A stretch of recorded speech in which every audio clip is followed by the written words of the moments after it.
오후에 본문 말씀은 학개서 2장 20절에서 23절을 봅니다. 주의 말씀이 그달 24일 다시 학개에게 임하여 말씀하시니라. 유다 총독 스룹바벨에게 일러 말하라. 내가 하늘들과 땅을 진동시키고 또 내가 왕국들이 보호자를 전복시키며 이방 왕국들이 세력을 멸망시키고 병거들과 거기에 탄 자들을 내어 던지리니 말들과 말 탄 자들이 각기 자기 형제의 칼에 쓰러지리라. 만군의 주가 말하노라. 오 수알티엘의 아들 내 종 스룹바벨아, 주가 말하노라. 그날에 내가 너를 취하고 너를 인장같이 만들리니 이는 내가 너를 택하였음이라. 만군의 주가 말하노라 그랬습니다. 오후의 주제는 학개서를 통한 교훈들 일부 순서입니다. 학개서를 통한 교훈들. 이 학개는 BC 536년에 에스라가 49,697명의 유대인들을 바빌론 폴에서 데리고 왔어요. 귀환을 했어요. 이것이 에스더서 2장 64절 65절에 49,697명을 데리고 왔어요. 이들은 다시 제단을 세우고 제사를 이제 다시 시작을 했는데 BC 535년에 성전의 기초를 놓았는데 그 땅에 있던 이방인들의 아주 극심한 반대로 인해서 중단이 되고 말았어요. 그리고 총독의 스룹바벨과 대제사장 여호수아 인도로 이 사역이 BC 520년경에 시작을 해가지고 또 BC 515년에 성전이 완성이 됐어요. 그래서 이것이 스룹바벨 성전이라고 말이죠. 이때 성전 건축을 촉구했던 또 예언자들이 있었는데 바로 학개하고 스가랴입니다. 학개하고 스가랴.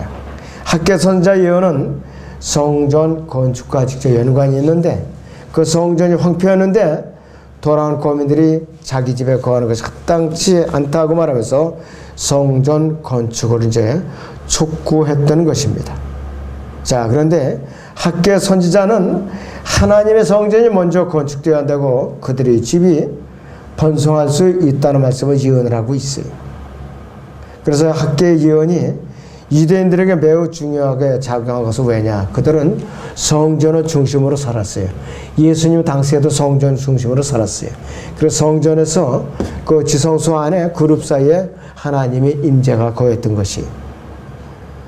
자, 그래서 학개의 선지자는 일반적인 진리는 자신의 일보다는 하나님의 일이 우선시해야 된다. 그리고 더 직접적인 교리는 이 진리가 어떤 그 교리적인 진리는 이 사건이 미래에 세워질 천년왕국, 지상왕국의 성전의 예표가 되고 있다. 이것을 말해주고 있는 것이에요. 이것은 하나님께서 거하시는 곳이고 메시아 왕께서 거하시는 것이 바로 천년왕국 성전인 것입니다. 그들이 이 사실을 모르고 건축했으라도 하나님께서 이 모든 과정 하나하나의 예표로서 스룹바벨 성전에 개입을 하고 계셨던 것이죠. 이 학개서는 누가 지었느냐? 두말할 것도 없이 학개가 지었죠. 학개서 1장 1절을 봅니다. 다리오 왕 제2년 6째 달 1일 주의 말씀이 선지자 학개를 통하여 스알티엘의 아들 유다의 총독 스룹바벨과 여호사닥의 아들 대제사장 여호수아에게 임하여 말씀하시니라 그랬습니다. 만군의 주가 이같이 일러 말하노라. 이 백성이 말하기를 주의 집을 건축해야 할 시기가 이르지 아니하였도다 하는도다 그랬어요. 그때 선지자 학개를 통하여 주의 말씀이 임하여 말씀하시니라. 오 너희들아, 이 집이 황폐했는데 너희가 너희의 지붕 덮은 집들에 거하는 것이 합당하냐? 그러므로 이제 만군의 주가 이같이 말하노라. 너희는 너희의 행위를 숙고해보라. 너희는 많이 심었으나 적게 가져오며 먹어도 배부르지 아니하고 마셔도 흡독하지 아니하며 입어도 따뜻하지 아니하고 삭슬받는 자도 삭슬받아 구멍난 주머니에 넣는도다 그랬습니다. 그리고 예언 기간은 길지는 않아요. BC 520년에서 BC 515년까지 여기 벌써 516년까지 4년밖에 안 돼요. 자, 그래서 6년 그 정도밖에 안 되죠. 그래서 학개가 예언할 당시에 다리오 왕 제2년 6월 1일이라고 그랬어요. 선지자 학개를 통해서 스알티엘의 아들 유다 총독 스룹바벨과 여호사닥의 아들 대제사장 여호수아에게 임한 말씀이라고 그랬어요. 학개는 70년간의 포로 생활 상태에서 벗어나고 포로 상태에서 벗어나서 이 유다로 돌아온 남은 자들에게 그 메시지를 전하는 선지자 역할을 했어요. 그 당시의 역사적인 상황은 에스라서와 느헤미야서에 너무나도 자세하게 기록이 되어 있기 때문에 여러분들이 에스라서와 느헤미야서를 이제 보면 알 수가 있습니다. 학개서의 주제는 그럼 무엇인가 그랬어요. 학개서의 주제는 남은 자들과 성전 재건에 대한 그런 격려의 메시지를 전하고 있는 것이요. 학개서 1장 2절을 다시 보죠. 만군의 주가 이같이 일러 말하노라 그랬어요. 이 백성이 말하기를 주의 집을 건축해야 할 시기가 이르지 아니하였도다 하는도다. 그리고 백성들이 차일피일 미루고 있는 것이요.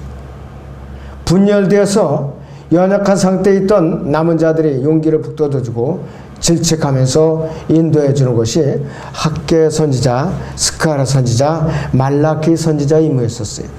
미완성된 성전과 그것을 다시 세우는 자들에 대한 훈계와 자신의 사명이 바로 학개의 주제인 것이죠. 학개서의 주제예요.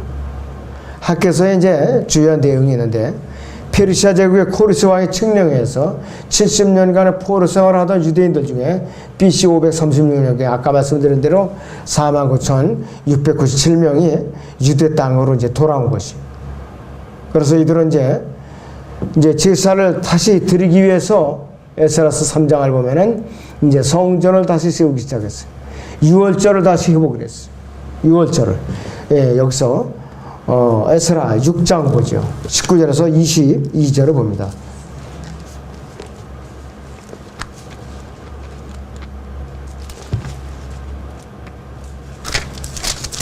예, 에스라 6장 19절에서 22절을 봅니다. 사로잡혀간 자들이 자손이 첫째 달 제14일에 유월절을 지켰으니 이랬습니다. 제사장들과 레위인들이 함께 정결케 하였으므로 그들 모두가 정결케 되었으며 사로잡혀간 자들의 모든 자손과 그들 형제 제사장들과 그들 자신들을 위하여 유월절 양을 잡으니 사로잡혔다가 다시 돌아오는 이스라엘의 자손과 그 땅 이방인의 더러움에서 자신들을 성별하였던 모든 자들이 이스라엘의 주 하나님을 찾으려고 먹었으며 기쁨으로 무교절 7일을 지켰으니 이는 주께서 그들을 즐겁게 하셨고 또 아시랴 왕의 마음을 그들에게로 돌이켜 하나님 즉 이스라엘의 하나님 전에 노역에 그들이 손을 강하게 하셨음이더라. 이렇게 말씀을 하고 있어요.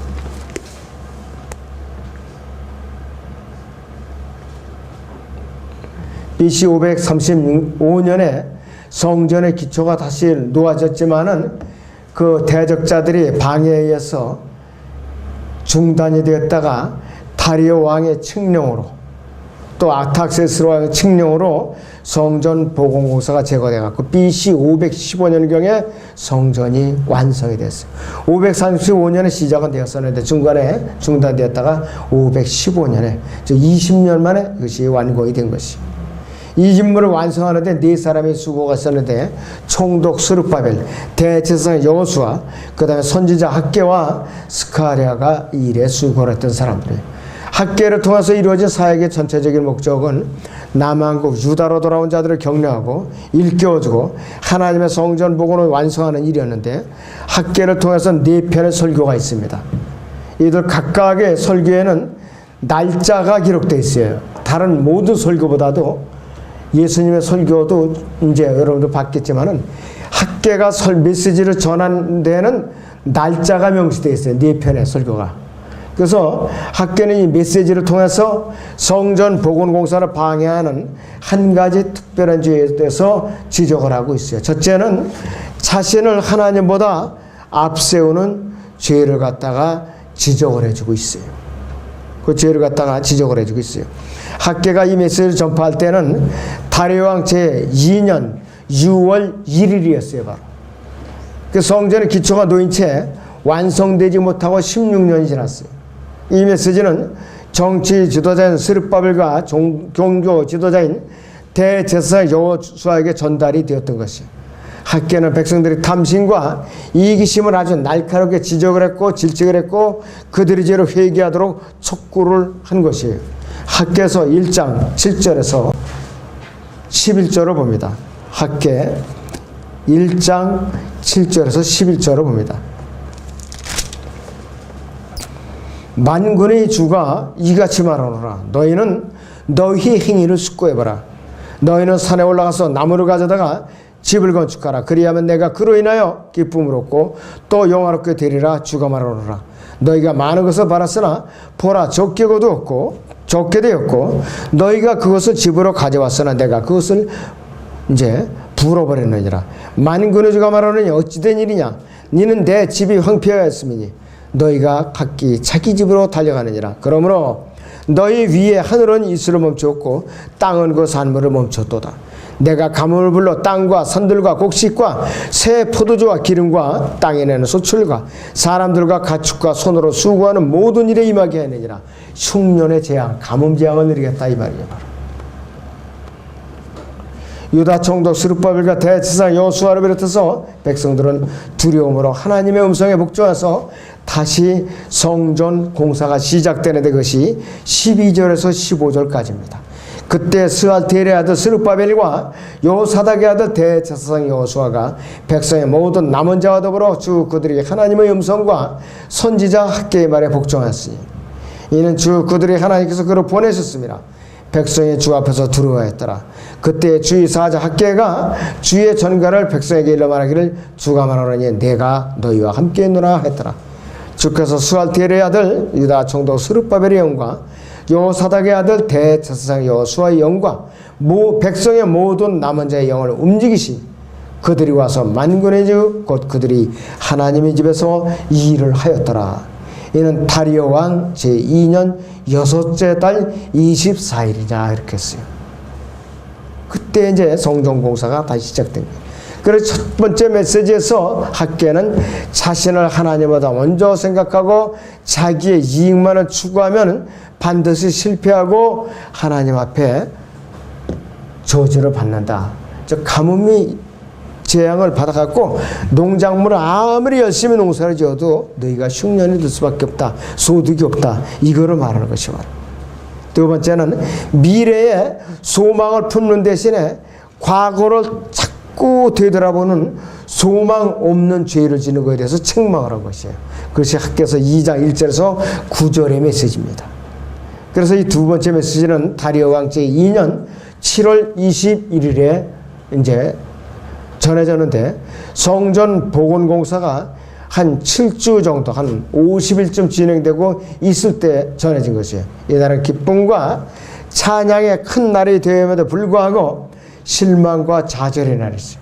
당장 눈앞에 이익만을 내려보는데 원인이 있었는데 하나님께서는 신약에서도 누가복음 9장 62절에서 손에 쟁기를 잡고 뒤를 돌아보는 자는 하나님하고 합당치 않다. 쟁기는 힘세게 밀어야 돼요. 소궁대를 때리면서. 뒤를 돌아보면 절대로 쟁기가 날이 나가지 않게 돼 있다 이것이. 하나님께서 미래에 흔들리지 않는 견고한 왕국을 세우시겠다고 약속을 했어요. 그 견고한 왕국이 어떤 왕국인가? 히브리서 12장을 봅니다. 26절에서 29절을 보겠습니다. 히브리서 12장 26절에서 29절을 봅니다. 그때는 그분의 음성에 땅을 뒤흔들었거니와 이제는 그분께서 약속하여 말씀하시기를 내가 또 한 번 땅뿐만 아니라 하늘까지도 뒤흔들리라고 하셨느니라. 이 또 한 번이라는 말의 의미는 이미 피조된 것들로서 흔들리는 것들을 제거하고 흔들리지 않는 것들을 남겨두시라는 것이라. 그러므로 우리가 흔들릴 수 없는 왕국을 받으니 은혜를 소유하자. 우리가 이 은혜로서 하나님을 기쁘게 섬기되 경외함과 경건한 두려움을 할지니 우리 하나님은 소멸케 하시는 분이심이라 했습니다. 이 스룹바벨 성전이 미래의 지상에 세워져 천년왕국이 예표로서 보여주신 거예요. 하나님께서. 그래서 하나님께서 이 나중집의 영광이라고 그랬어요. 나중집의 영광이 어떤 집인가 했어요. 미래의 지상 왕국을 말하는 것이죠. 솔로몬은 성전의 영광보다 비교가 될 수 없을 정도로 더 크게 이제 영광을 드러낼 그 성전을 말하고 있는 것이에요. 자, 하나님께서는 어떻게 책망을 하시는가 이것이. 격려를 또 하시오. 이 학개서 2장 5절에서 9절을 봅니다. 학개서 2장 5절에서 9절. 너희가 이집트에서 나올 때 내가 너희와 약속할 말에 따라 내 영이 너희 가운데 남아있으니 너희는 두려워 말라. 만군의 주가 이같이 말하노니 조금 있으면 하늘들과 땅과 바다와 육지를 내가 또 한 번 흔들 것이요 또 내가 모든 민족들을 진동시키리니 모든 민족들이 멸망이 이르리라. 그러면 내가 이 집을 영광으로 채우리라. 만군의 주가 말하노라. 은도 내 것이요 금도 내 것이라. 만군의 주가 말하노라. 은도 금도 다 내 것이에요. 여러분들 거 아니에요. 여러분들 돈 주고 그 골드바 아무리 살아봤자 주인은 누구요? 하나님이세요. 하나님이라 이것이. 이 나중 집의 영광이 먼저 집의 영광보다 더 크리라. 만군의 주가 말하노라. 이곳에 내가 화평을 주리라. 만군의 주가 말하노라. 셋째 하나라. 여러분들 금은 보화라 많이 쌓아놓으시면은 저택을 받아요. 맨션, 금으로 된 보석으로 치장된 맨션을 받는다 이 말이에요. 이 짓에서 아무리 내가 골드바를 열심히 쌓아놔도 한계가 있어요. 그러나 우리 셋째 하나로 쌓아놓은 거는 무한정이에요. 하나님께 개수가 제한이 없어요. 드리는 거 무한정이라 이것이. 그 다음에 세 번째 메시지는 백성들은 불결하였고 그들의 죄를 자백하지 않는 것에 대해서 책망을 하는 설교를 한 것이. 아주 백성들이 불결하고 더럽게 아니었었다 이것이. 그래서 이 세 번째 메시지는 다리오 왕 제2년 9월 24일에 전해졌어요. 백성들은 성전 복원 공사를 시작한 바로 그날에 물질적인 축복을 받게 될 것을 기대한 것이에요. 공사를 시작한 바로 그날에 우리에게 물질을 쏟아 부어주겠지. 욕심도 대단해요. 그날로 바로 우리에게 물질을 주시겠지. 복을 주시겠지. 이랬다. 근데 몇 달이 지나도 여전히 생활이 궁핍하고 풀리질 않은 거예요. 생활이. 근본적인 원인이 있었는가? 제사장들을 비롯해서 모든 백성들이 불결한 상태에 있었기 때문에 학개는 이것을 백성들에 일깨워주고 참여하라고 부르짖은 거예요. 하나님께서 보니까 백성들이 너무 불결하기 때문에 그들이 하는 일조차도 불결했다 이렇게 간주하신 거예요. 그러니까 물질적인 복을 안 주신 거라 이것이요. 학개서 2장 11절에서 14절을 봅니다. 학개 2장 11절에서 14절을 봅니다. 만군의 주가 이같이 말하노라. 이제 율법에 관하여 제사장에게 물어 말하기를 만일 누가 자기 옷자락에 거룩한 고기를 쌌는데 그 옷자락에 빵이나 국이나 포도주나 기름이나 다른 고기에 닿았다면 그것이 거룩해지겠느냐 하라. 그러자 제사장이 대답하여 말하기를 아니라 하였더라. 그러자 학개가 말하기를 만일 시체로 불결하게 된 자가 이것들 중에 어떤 것에 접촉했다면 그것이 불결해지겠느냐 하니 제사장들이 대답하여 말하기를 불결해질 것이라 하더라. 그때 학개가 대답하여 말하니라.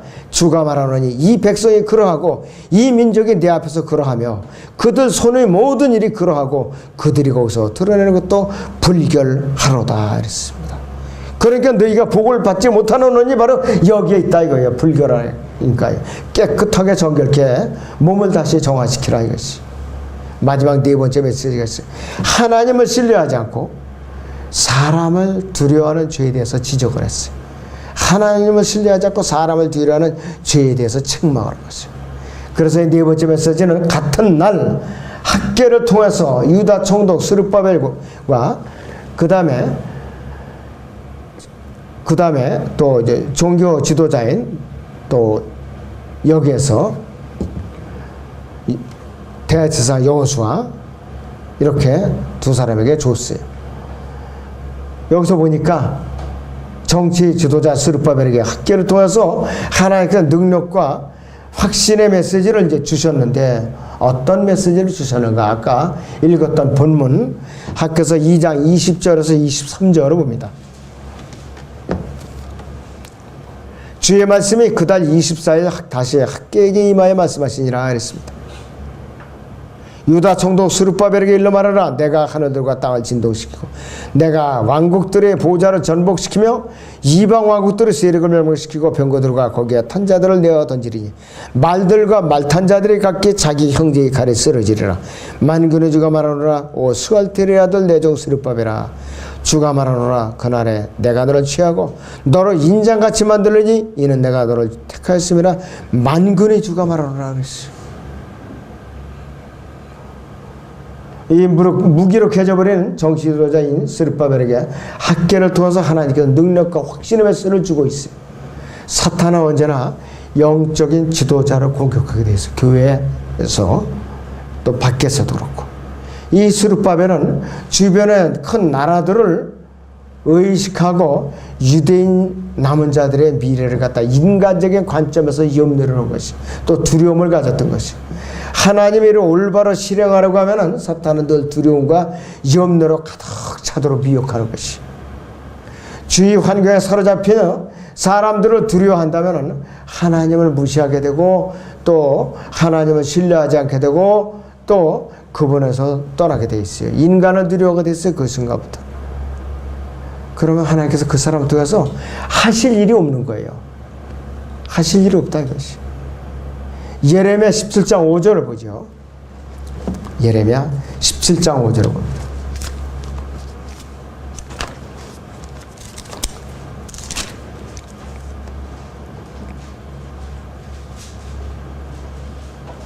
예레미야 17장 5절에 주가 이같이 말하노라. 사람을 신뢰하는 사람과 육신을 그의 무기로 삼는 사람과 그의 마음이 주로부터 떠난 사람은 저주를 받으리라 그랬어요.